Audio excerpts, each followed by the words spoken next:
Hey guys, Stealth here, welcome back to Tank Tycoon. Today, let's have a look at some more unconventional designs for tanks and how you can make money with them. Now, I've already shown you the LK2. This tank in a previous series made me quite a lot of money. So I was very happy when it showed up as a trophy tank so that I could reverse engineer it. But reverse engineering is only half the fun. You see, normally the LK2 comes with its own Leichtwagen tracks. This makes it a pretty agile and very small tank. But if you try and put a turret onto it, which it normally didn't have, it used to have this armored seal, that does give the tank a little bit less firepower. So I thought I'd upgrade and add the Krupp turret Mark I. Now, with all of this, the tank does get too heavy for its tracks. So instead, I came up with the LK2 Mark I. This is a slightly more unconventional design of the LK2 because it has whippet tracks. It also has a Daimler 4-cylinder that I put in, and of course that Krupp turret Mark I. Let's see if they like it, because there is a new contract and the French want a tank crusher, a strongly protected tank able to crush enemy barbed wire and use machine guns to suppress trenches or machine gun positions. First, we're going to offer them, let's say, the Mark II. They hate the Mark II. The Mark II is the new iteration of the Mark I. And this tank I designed without the cope cage, without the additional wheels on the back. It does have the better guns, but they hate it. It's not good enough. We also have the Schneider. The Schneider does quite well. And that's the Schneider with a turret on top of it. I haven't shown you that yet. We also got the, let's say, the base Schneider version over here. They quite like that, but what about the Whippet? Or, well, the LK2. Yeah, here we go again. The LK2 Mark I has absolutely no hard firepower, so it has almost no ability to really deal with any kind of armor. I have used it on the firing range and done quite a bit of damage with it against tanks using a machine gun, so I guess that particular tank was not very heavily armored. Now, if you look at the requirements versus what I put out when it comes to firepower soft, and that's because it has machine guns sticking at the sides, out the front, and then out of the turret, the firepower soft compensates for everything else. Meaning that I completely blow the Cumulus Emily 1 out of the water. That means we are going to raise prices substantially. 50,000. Here we go again. This thing only costs me 12k. I can sell it for 50k. Now this is the type of profit margin that I like to see. So, unconventional tank design, absolutely. And, well, I guess they really like it. What I will do, because my tank design bureau is currently not doing much of anything, is make it a, let's say, a standard version. So I'm going to give it the Leichtwagen tracks and remove the turret. So with that, the armored seal is going to take that place. And let's say we're going to have a cheaper variant of this tank. It's not going to be as heavily armed, because you're missing that turret, and that does add a lot of firepower. But beyond that, it is, well, it's cheaper, I guess. So let's say this is the LK2 Mark I Light, which is a bit redundant, considering Leichtwagen already means light tank. But okay. We'll keep everything else the same. I don't really want to over-engineer this seal, although I guess I could. Can I make this thing better? Not sure. As for the machine guns, we have the Hotchkiss in the sides and one machine gun, Maschinengewehr, at the front. So that is the newer version of this tank. Let's make sure that the engineers work on this. I try to make it a habit always to keep these guys busy. Because you're paying them, you might as well have something to do for them. Now, let me make another million and see what other kind of weird and wonderful tanks I can come up with. If you're looking for some other tanks to build, I highly recommend the Block Zone. I've built quite a few of their projects already, and they are really nice to build. It's something very different from playing computer games. Now, there are quite a few tanks available to keep with the trend of Tank Tycoon, I guess you could become your own tank tycoon, although I'm not so sure who would be interested in buying a fully assembled remote control Tiger tank, because the joy is generally in building them. You got the Tiger tank, you got the T-34, you got potentially quite a few of the other vehicles that are at least not yet in Tank Tycoon itself. Now, these projects, as you can see, are generally quite a few pieces. The remote control T-34, 2,000 pieces, so that ought to keep you occupied for a bit. It also means the price tag can be a little bit frightening at 215 euros. However, if you add this to the cart, let me throw out the old Italian flagship, and add code STEALTH upon discount, so add STEALTH on discount, you're getting 10% off, which helps a bit. Now, shipping is free, so that means that the price comes down to 193 for this particular tank. Hope you guys will enjoy the block zone. Check out the link down below in the description. Now, back to Tank Tycoon. I just received word that the British have captured another trophy tank. Oh boy, what is that? The USMC? What sort of tiny little thing is that? Wait, 8370. That's lighter than the MLE. Or sorry, than the LK Mark II. Interesting. Let's go and get this guy. What is that? I love all these new tanks that I can learn from. Oh! Right. It's the FT, isn't it? The FT1? Oh, just imagine what kind of cruel engineering challenges I can do with this thing. I can already see this thing getting some track upgrades. Maybe some better turret. And a heck of an engine. Yes, that should do nicely. Let's reverse engineer that thing. And see how other parts might fit onto it to build the ultimate Frankenstein. In the meanwhile, a new contract has popped up and I have this particular tank almost ready with the design process. This is the Mark II version of the tanks. And as I have the Mark II, let's say base version, which has the 6-pounder guns, the QF 6-pounders, I also made one which has 2 female sponsons. So these are packing 2 machine guns side by side and 1 machine gun in the front. And with this thing is called the Pillbox because it is just one huge steel contraption with a lot of machine guns. Now, the British have already taken an interest to this tank. They want a Fusillade tank. These require the same as Vanguard tanks, with a focus on repairability of components, machine guns as main armament, and good protection. It's almost like I had expected something like this. Now, the base version is getting a score of 842. You got the other ones, 876, 802, 733. You can see the older ones are definitely not performing as well. But the Pillbox is something they really like. It does not do as much damage against harder targets. I guess if I were to research better ammo for the machine gun, maybe I would even satisfy this requirement. But look at how much we're over the requirement for firepower soft.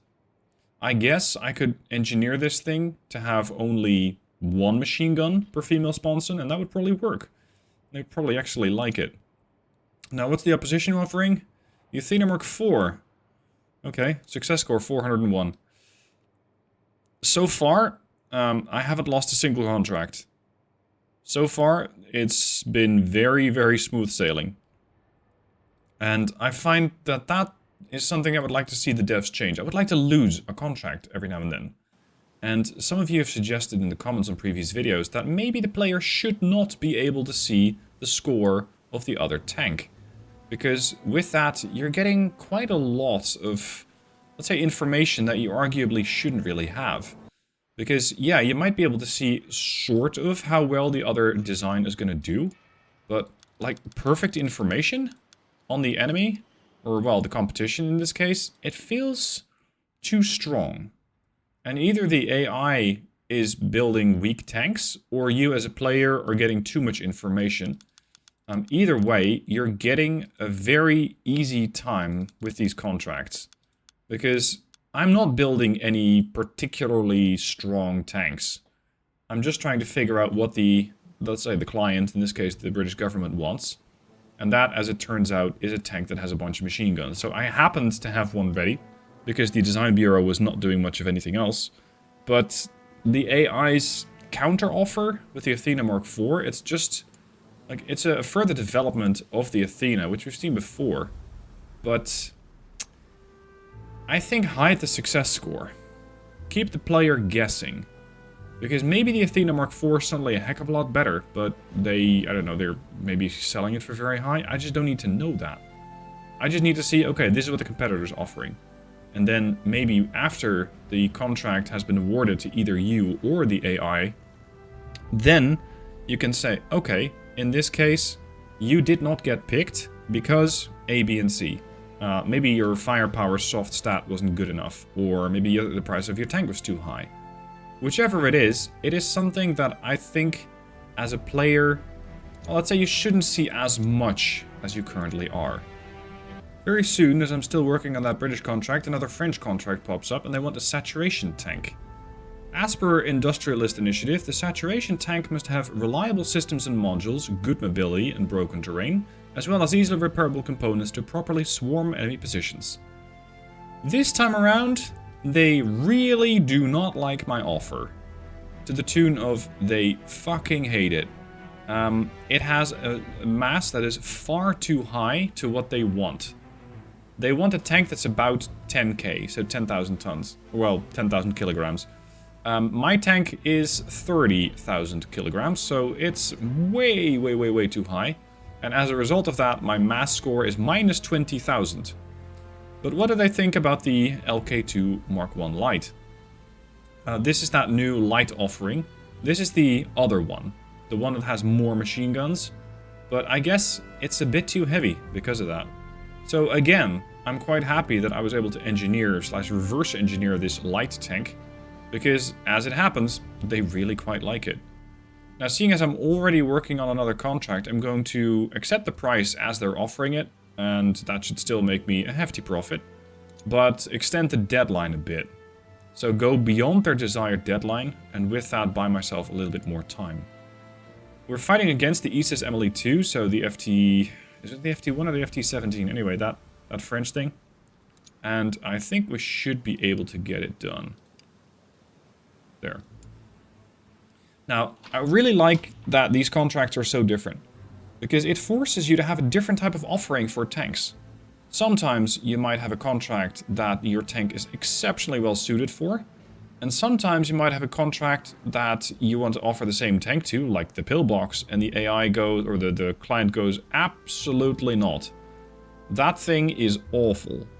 And yeah, if you're getting a lumbering behemoth of 30,000 kilograms, that is, shall we say, slightly too heavy for your needs, by like 3 times as much, then yeah, I get it. You don't want it. And that forces you as a player to keep busy, to keep engineering, to keep designing new things, and to keep coming up with new designs that can be interesting.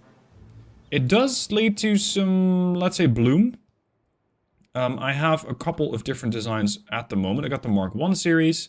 I don't have the Hornet yet because I don't have the little parts yet. I have the LK2. I have the Schneider. I'm working on reverse engineering that FT17. So I do have a few different options, and then within a class of tanks, or within a series, I have some, well, let's say sub-options. So over here we got the base version with the upgraded Hotchkiss. Then we got the one with the 75, and then we got the one with the turret. So I have all sorts of options available for them now. And I think this is part of your success. Get more things to offer. Because sometimes they might want something that's a bit light. I mean, this one would be too heavy. It's 23,000 kilograms. This one is far too heavy. But for that British contract, it worked out really well. Now, what I would like to see is a contract, or rather a fighting situation. A war between, for example, the British and the French. With the British using that new tank, that Pillbox. And the French using that very light tank. I am very curious to see how well that would go for either side of my tanks. Because yes, there are some conflicts every now and then. But at the moment, none of my tanks are getting used. Because it's Serbia versus Austria-Hungary. And unfortunately, neither of those have come knocking yet for tanks. But maybe once they're done killing horses, they will reconsider and try and get an armored horse from my armored company. Let's have a look at this French turret, the Giraud. This is the French turret that I got off the FT-17. And as you can see, it has very, very basic gear. It has a sight on it. The French used wrought iron Mark 1. I have upgraded to FHA steel Mark 1. Now the protection for this particular bit of armor is way, way, way better.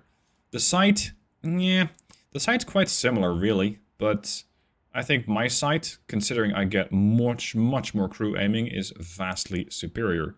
Somehow it does take up a lot more volume on the inside of the turret, and that could come back to bite me later. Because with that additional volume required, I might not be able to bring as many crew members. Ah, see, there it is. Most of the side part is in the turret itself, whereas right now it sits on top of the turret. Okay, fair enough. And finally we get the turret hatch. They're using the Emily Mark 1. I want to optimize this thing for... Actually, let's optimize this thing for weight. So I'm going to go back with the French one and just improve the type of armor that it gets. So that, yes, I'm sacrificing a bit of weight there. This thing is twice as heavy. But that will later on come in useful when I'm trying to sell this thing as a far better protected version of the tank. As for the tank itself, overall we have not that many options. Not as many as I would like. I have re-engineered the part of the hull. This is the FT-17 Mark 1, which also uses that FHA steel. It also has a communications device on top of it. And it uses the new viewports. When it comes to engines, I'm going to have not that many options, unfortunately. I can put a Schneider 4-cylinder Mark 1 in it, but that's a pretty heavy engine. And what I'm trying to do with this thing is optimize it for road speed. Because some of these contracts really want a fast tank. Something that's able to break through. Now, the Daimler is a lot lighter and gives you 19 road speed.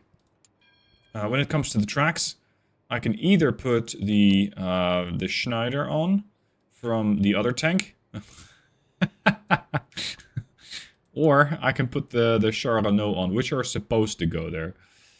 This looks hideous. I love it. So I might actually use these, although the weight is way over 3 times the one that the base Char-Renault have. So yeah, track-wise, I think this one is the better option. When it comes to the turret, you got my Krupp turret Mark 1, which has a weight of 1627, or the French one that I'm currently engineering, which only has a weight of 1500. So in that sense, yeah, you can make it lighter. You can even just put an armored seal onto it. And then I really wouldn't know where you put any kind of a gun. Because there isn't any. So I guess we've created an armored personnel carrier. An APC. Yeah, this is probably not going to do it. Whether I should bring it with the Krupp or with the Giraud. Let's see, rear thickness is not that important. I think front thickness, look, the front thickness is 20 for this one. Heck of a lot better. Sides, way more protected. I suspect that we're going to have to go with the Giraud. When it comes to the type of primary weapon though, I can't pick any yet, unfortunately. I might still need to reverse engineer the French machine gun, because I guess none of the other machine guns work. Still, I would have loved to, to put these tracks on it. The one from the Schneider. The CA1. Oh well. Maybe. Maybe I can have like 2 versions of it. Decision time for the FT-17 Mark 1. Are we going to go with the Char or the Renault? These Renault tracks are so much lighter, but is that really going to give me what I need? Because the road speed's 14 for these, it's also 14 for these, so they look very, very, very similar. When you're looking at obstacle trench width, it's 6 with these older tracks, 7 with the new ones. Transportability, of course, is a bit lower, because the whole machine is a lot heavier. We're going from 10,000 kilograms, or 10 tons, to about 14 tons. But look at that, the weight that these tracks can carry is 26,000. So they should be able to carry the tank pretty easily. Whether that is really a factor really decides on you as a player and of course on your clients. Because sometimes they might want a tank that's really easily transportable. Now, I'm going to go with Schneider's. Why? Because I think it looks interesting. The Chardonnay Mark I, with some improvements, would basically be the same tank. And I do not want to build the same tank. Now, let's add a driver and a commander. We appear to be missing out on a mechanic and a gunner. This is going to be interesting. Can these guys please have a double roll? Maybe have a... Does somebody do a gunner mechanic? Then we don't have a driver. See, this is going to be a challenge. Driver, commander driver cannot work. Commander gunner can work. Yeah. So I guess you're going to have to be a driver mechanic? Yeah, like that. We don't really have the mechanic points that we need. But hey, it's a two-man crew, so they're going to have to make do with what they get. We're going to put the best fuel in, and when it comes to firepower, I guess we're going to have two versions. One fires high explosive, one fires AP, because you only have one ammo stowage, and you can only bring one type of ammo. So this is, again, where one of those, let's say, dichotomies comes in. Do you want to get the HE spammer? Do you want to have the tank that does a lot of damage against infantry? Or do you want to get the armor-piercing version? Because I think firepower hard doesn't change that much. Firepower soft, it doesn't have any firepower soft. Yeah, so the damage here for the AP shell is worse, of course, than the HE shell, but kinetic pen is far better. So this is going to be the FT17, let's say, AP version. And then we're going to paint it. There we go. We're going to engineer this thing. Half the crew requirements. Oh, did I miss something? Oh, crap. I'm not sure I can actually make this tank work. Is that due to the tracks? Yeah, it's due to the tracks. Oh, really? See, the problem is these tracks are apparently a bit more complex and need more mechanics. Alternatively, I could put a different engine into it. One that requires fewer mechanics. But, yeah, that's going to have to be the Renault version. Maybe that would work. Now I actually over-satisfy the requirements. Okay, guess we're going to have to go back into engineering. Let's see what we can do about this engine to make it as good as possible. Because they're just using the MLE1 versions, whereas I sometimes have the Mark III. Let's increase the obstacle step height. Let's give it a better flywheel. Increase the obstacle slope angle. Give it the better carburetor. At this point, I have quite a few options. Yeah, here's the MLE Mark III for the French. Cross-country speed is actually better with this one. That's interesting. But your power unit's reliability is slightly higher with the Mark III. Whatever. Cross-country speed. Radiator. I'd say put the Mark III on for the obstacle slope angle, but that's going to be a pretty hefty upgrade, considering the weight displacement that this thing has. 522 kilograms. Look at the obstacle slope angle from 8 to 10. I don't really want to make all these trade-offs, but with this, it's going to be a pretty heavy engine, which could push it over what the tracks can actually carry. So let's go with the German version, the lighter one. And then also get a light transmission from the Germans. As for the flywheel, this doesn't really matter that much. The side brakes, yeah, I guess I could use the 54 kilogram version from the Germans. So we're basically putting an almost entirely German engine into this thing. At least the French engine, but with German parts. And now you're looking at 1140 kilograms. It's not going to be the best engine, but I'm trying to keep this tank fairly light. And also try to make sure I don't require as many crew members for it. Because that would mean I can probably make do with the crew that I currently have. After all of this engineering and designing, let's see if the FT-17 actually performs.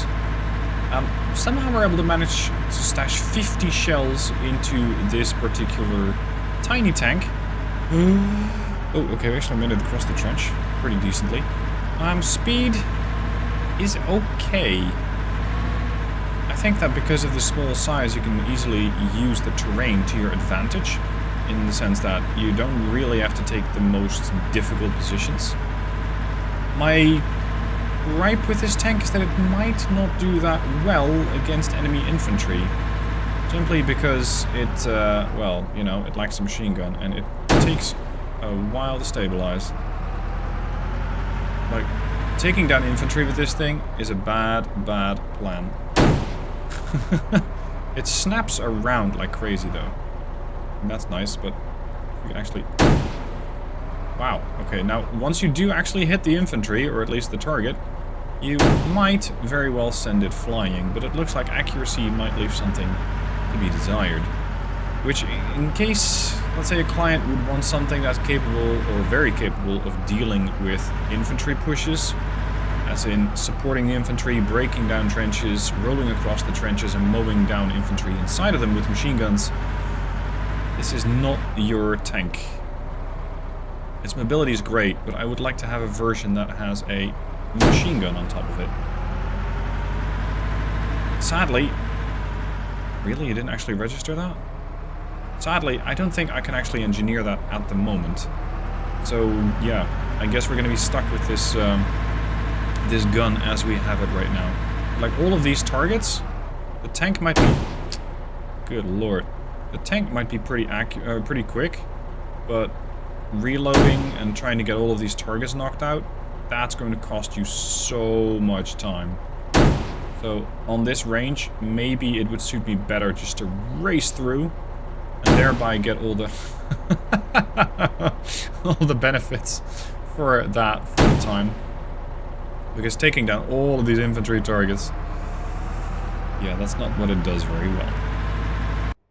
The beauty of Tank Tycoon is that if you find that you want to do a little different with your tank, like not have the turret of the Giro, so you have the big gun, you can add the Krupp turret, if you so have it.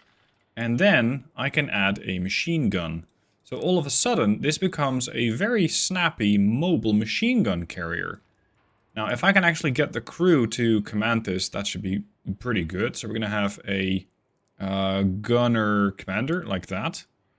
And expendables, it's going to carry AP ammo, so it might still do something against a tank in a pinch. So this is going to be FT-17 machine gun.